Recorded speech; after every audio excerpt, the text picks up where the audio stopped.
Real talk, people. This is Tommy, and I just wanted to stop by to let you know that sometimes you just have to call your shot.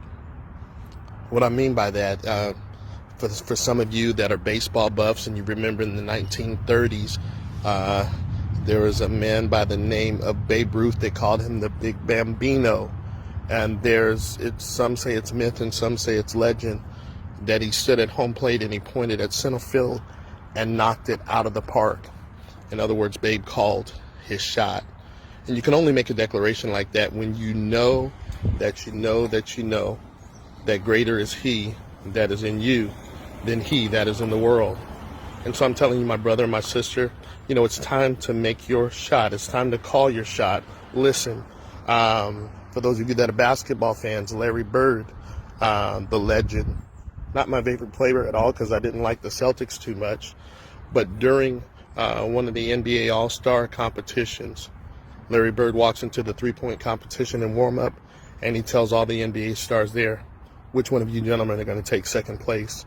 In other words, Larry Bird had called his shot. Somebody needs to say, I'm the head and not the tail. I'm above and I'm not beneath, and no weapon formed against me shall be able to prosper. In other words, I'm calling my shot. God has given you dominion. When he placed man in the midst of the garden to dress it and keep it, he gave him dominion, and that means he has authority. And one of these days, you're going to walk in the authority that God has given you. You're going to tread upon serpents and scorpions and over all the power of the enemy.